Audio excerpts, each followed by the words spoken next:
रे बसी राज परिषद वर्ग बैठक में युद्धर स्थिति को नहीं जो समीक्षात्मक आलोचना होगा जाऊँगी एथिरे उपस्थित थिबा समस्त राज परिषद वर्ग को मोर अंतरंग शुभेच्छा और नमस्कार।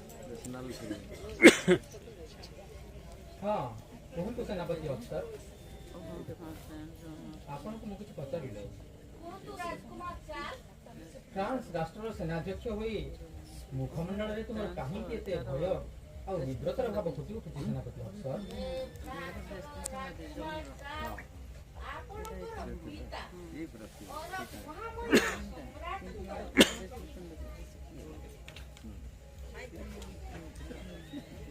हे फ्रांस राजकुमार चार्ल्स आपणकर पिता महामहिमा सम्राट कर स्वर्गारोहण परे परे एवं आपणकर राज्याभिषेक पई प्रस्तुत चलीथिबा अवसर रे फ्रांस सेनाबाहिनी माने अनेक पक्ष को हटाई देइछंती सेठी पई आमको बारंबार परास्त हेबाकू पड़िछि ताहाई आम भय एवं विव्रत कारण राजकुमार।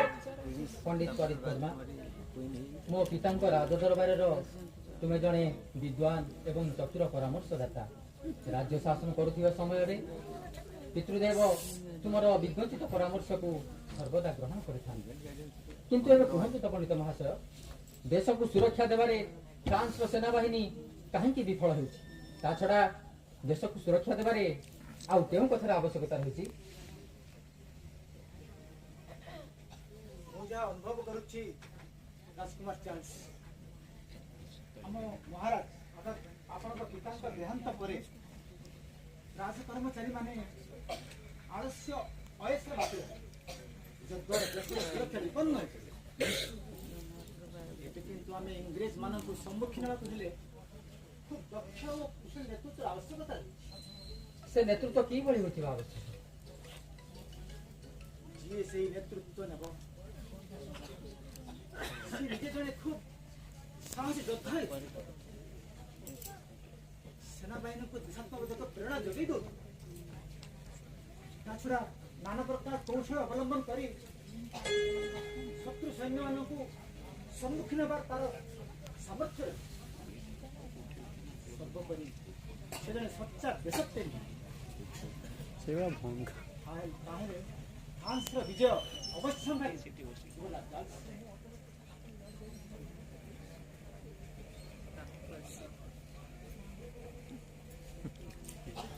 मंत्री हजरत पार्षी को प्रणाम ग्रहण करंतु युवराज। महामंत्री कौन कहवा चाहते मु से कहवाकू चाहूची जहाँ हम राज दरबार रे पंडित करितकर्मा कहिले सांप्रतिक परिस्थिति रे आम देश पाई जड़े प्रेरणादायी दक्ष देश प्रेमी एवं कुशली नेतृत्वर आवश्यकता रही प्रेरणादायी दक्ष देशप्रेमी योद्धा साहसी और कुशली व्यक्ति जे फ्रांस को इंग्रेज मान कबल मुक्त करें आपण माने आम देश रे से भली सकल सामर्थ्य थिबा व्यक्ति को खोजी आनी पारिबे।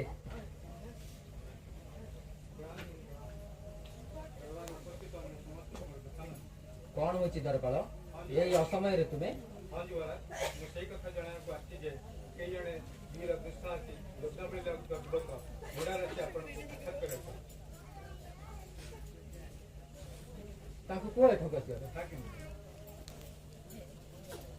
हे मोर पिता परामर्शदाता फ्रैंकलिन युवक जनक केउ देश रे एठाको आसी पारंती ताहा हम जानिबा केमिति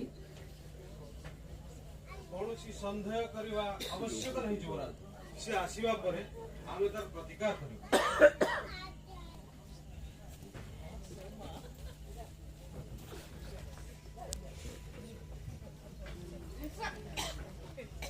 रही जाओ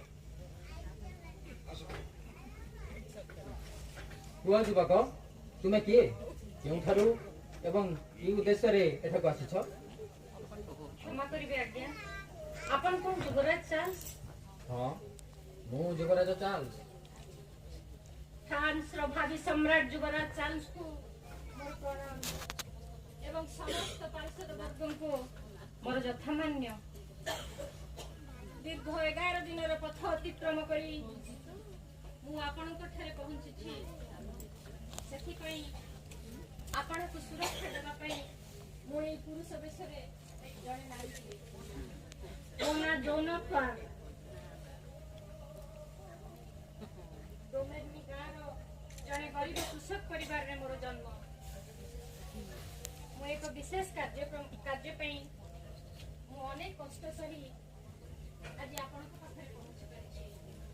ତେଣୁ ହଁ ହଁ କୁହ, ତୁମେ କି ପ୍ରକାର ଅସୁବିଧାରେ ପଡ଼ିଛ କିମ୍ବା କେଉଁ ସମସ୍ୟା ନେଇ ମୋ ପାଖରେ ପହଞ୍ଚିଛ, ନିର୍ଭୟରେ କୁହ।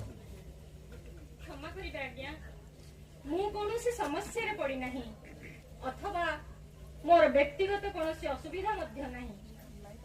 ସମଗ୍ର ଦେଶରେ ଏହି ସାମ୍ପ୍ରତିକ ପରିସ୍ଥିତିକୁ ନେଇ ଆପଣମାନେ ଏବଂ ଦେଶର ଜନସାଧାରଣ ଆଜି ସମସ୍ତେ ଚିନ୍ତିତ।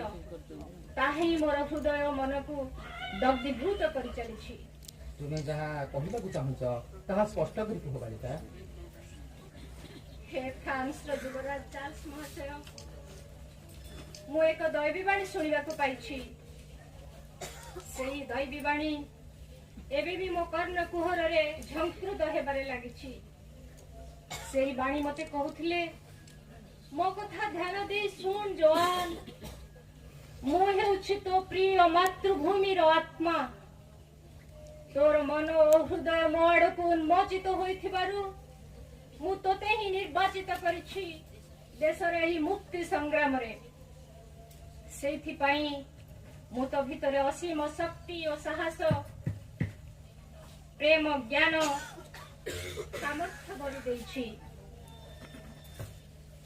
ମୋ ପ୍ରେରଣା ତୋ ମଧ୍ୟରେ ବିଜୟର ସମସ୍ତ ସମ୍ଭାବନା ଆଣିଦେବ। ତୁ ଏ ଜାତିର ନେତୃତ୍ୱ ନେଇ ତୋ ମାତୃଭୂମିକୁ ଉଦ୍ଧାର କରିବୁ। ହେ ଯୁବରାଜ ଚାର୍ଲସ, ଏହି ମହାନ କାର୍ଯ୍ୟ ପାଇଁ ଆପଣ ମତେ ସହାୟତା ପ୍ରଦାନ କରନ୍ତୁ।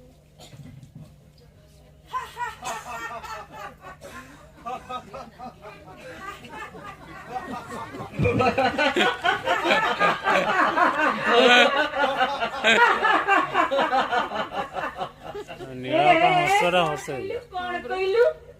ତମେ ଦୈବୀ ବାଣୀ ଶୁଣିଛ?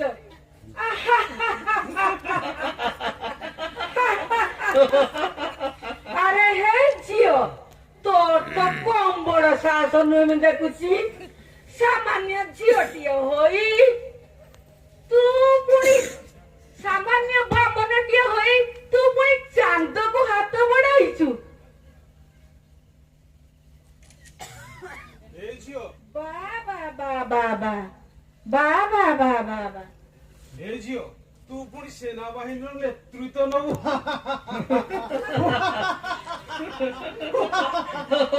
ଛୋଟ ମୁହଁରେ ଏତେ ବଡ କଥା, ତୋତେ ଟିକେ ସଂକୋଚ ଲାଗୁନି?